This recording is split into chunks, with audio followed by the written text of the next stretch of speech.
چې په دغه اندازه کې موږ 2 لکه شهیدان په دا ولایت کې لرو. په دا مجلس کې موږ څو ناست یو؟ آیا دغه زموږ دلسوز غمخور چې زموږ د زنانو تعلیم په غم یې نیولی، زموږ د کوچنیانو په تعلیم په غم یې نیولی، د دې څه ولې څوک دا پوښتنه نه کوي چې تا دا 2 لکه په یوه کلي کې شهیدان کړه، دا د دې قوم مقتدایان شهیدان کړه، دا د علما شهیدان کړه، دا د سپین ږیري شهیدان کړه، دا د کوچنیان شهیدان کړه، دا د زنانو شهیدان کړه، دا د ودونو بمبار کړه. دا پوښتنه ولې چا ونه کړه؟ دا زموږ د وطن سیاسیانو ته هم دا درخواست کوم چې ای سیاسیانو په دا 20 کاله ولې چا دا راپورته نه کړه چې زما علما شهیدانېږي، سپین ږیري په کور کې شهیدانېږي، زنانې مو شهیدانېږي، کوچنیان مو شهیدانېږي. حتی یو واده بمبار شو، طالب کې سره ته کول مولوي صاحب دا کوچنیان چا نه پېژندل، د یو به سر نه و، د یو به پښې نه وې، بیا به مو منډې ورته راویستلې، که بیا مور شهیده سوې وه هغه خلاص و. دا سیاسیان څه ولې څوک دا خبره نه کوي؟ په دا 20 کال کې ولې په میډیا کې دا خبره نه وسوه؟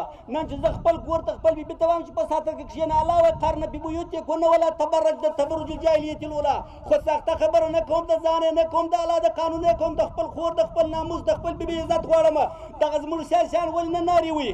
دا په کم غیرت وایي، په کم همت وایي، په کم وجدان وایي. پرون دی چیرې بیده و چې زما کور بمبارېدی، پرون دی چیرې بیده و چې زما کوچنیان بمبارېدل، پرون دی چیرې بیده و چې امریکایي به راغی زموږ د ښځو د زنانو تلاشۍ به کولې، پرون دا بې همته چیرې بیده و چې زموږ کورونه بمبار شول، ګران به ولاړه ښځې به کونډیانې ناستې تر اوسه کورونه به ډک دي.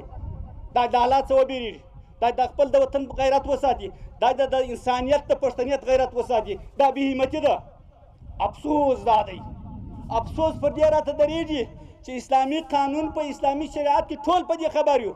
د مسلمانانو مشر چې چاته وایي مسلمان دا خپل لباس اسلامیک، دا خپل ژیړی اسلامیک، دا خپل جامه اسلامیک، دا خپل تګلار اسلامیک. ماښام دی خپل غاویر امریکا ته نارې کوي، هله ماتې ویل چې ډېره مخ رایه امریکا د غاویر سو.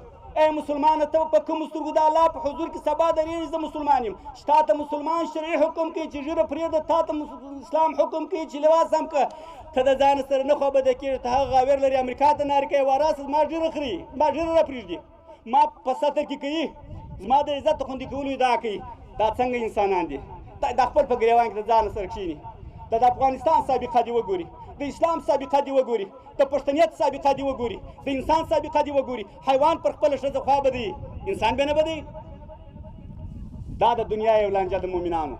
دا زموږ د زنانو په غم کې نه دي، دا زموږ د کوچنیانو په غم کې نه دي. ایا بې تعلیمه پاتېدل یې ظلم دی؟ جواب راکړي چې کونډېدل ظلم دی.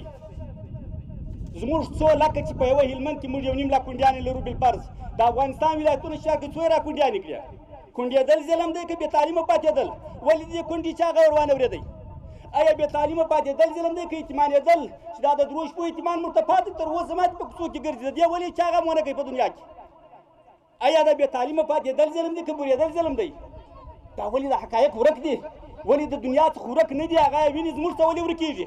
موږ بعض انسانان ولې دغه بدرګه کوي؟ ولې دنیا ته نارې وي؟ اسلام نه لري، غیرت نه لري، د افغان نه دی، پښتون نه دی، ودې وایي چې دغه نه یم. که په یو چا کې اسلام نه وي ودې و مولوي صاحب په ما کې اسلام نشته، خپل دا یو د ژیرې ویښته ستا پر اسلام نه درکوم. که په یو چا کې غیرت نشته ودې وایي چې مولوي صاحب په ما کې غیرت نشته، زما په دې پروا نه کېږي، که مې خور وځي که مې مور وځي پروا نه به کوم. که په یو چا کې پښتنیت نشته یا دا وایي چې یاره پښتانه دغسې ذلیل قوم دی، ودې وایي سره دې پیشنهاد وکړي.